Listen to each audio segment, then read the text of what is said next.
বন্ধুরা, পূজা ব্লগে সবাইকে স্বাগত। তো চলে এসেছি আরেকটি নতুন ব্লগ নিয়ে।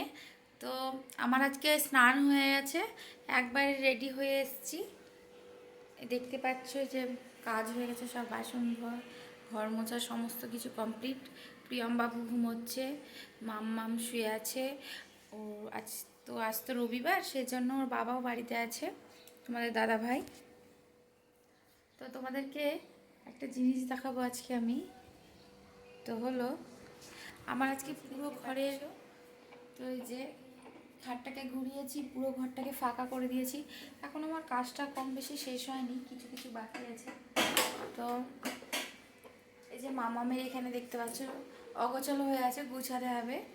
তো এটা পড়ার টেবিলটা এই ঘরে রেখে দিয়েছি, আর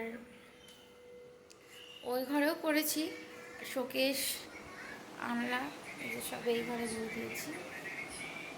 এই যে এই ঘরের খাটটাকে ঘুরিয়েছি, তো সব শুয়ে আছে, সেজন্য দেখালাম না তোমাদেরকে।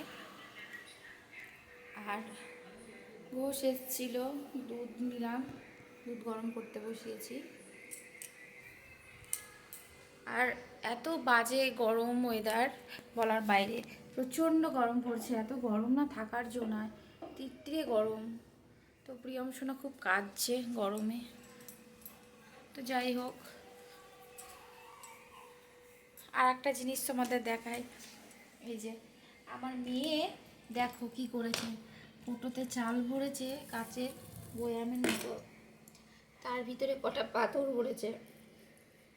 আর এই যে দুটো উলের পাখি বানিয়েছিলাম, এই পাখি দুটোকে বসিয়ে দিয়েছে। দিয়ে বলছে, মা পাখিতে ডিম পেড়েছে, তো ডিমগুলো আমায় ভেজে দিও, আমি খাবো। আমি বলছি যে এত ডিম তোর খেতে পারবি না, দাঁত ভেঙে যাবে তোর ডিম খেতে গিয়ে। তো প্রিয়ম সোনা বসে আছে বলছি, সরি, প্রিয়ম বাবু ঘুমোচ্ছে, আর মাম্মা আছে ওই ঘরে, সবাই ওই ঘরেই রয়েছে। তো আমরা চলে এসেছি গ্রিল বারান্দায়, ঘরের সঙ্গে গ্রিল বারান্দা একসঙ্গে আছে। তো গ্রিল বারান্দায় বসে আছি। তো ওয়েদারটা খুব বাজে, এত গরম, থাকা যাচ্ছে না। তো যাই হোক তাহলে আজকে রান্নাটা কি করেছি, কারণ ও স্নান করার আগে ঘুমিয়েছিল। আর প্রিয়ম সোনা তোমার তারপরে দুপুরবেলায় আর ঘুমোয়নি, ঘুরে ঘুরে বেরিয়েছে। জল চাইলো, জল দিতে গিয়েছিলাম।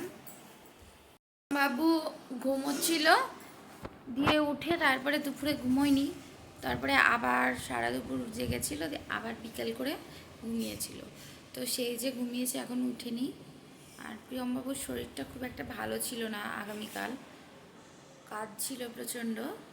তো যাই হোক, ওষুধ খাইয়েছিলাম, এখন ঠিক আছে। আর আমরাও তো ঘুমিয়ে পড়েছিলাম আমরাও।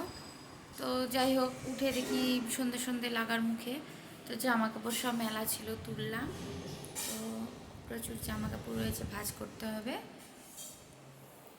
আর মাম্মা ম্যাগি খাচ্ছে, আচ্ছা মা খিদে পেয়েছে, সেই জন্য ওকে ম্যাগি করে দিলাম, আর আমাদের জন্য চা করলাম। তো চলো চা খাবো, চাটা ছাকা যাক। আমরা চা করে নিয়েছি, এই যে চা। তো চা খাবো, তোমার দাদা ভাইয়ের জন্য চা করেছি, আর আমার জন্য।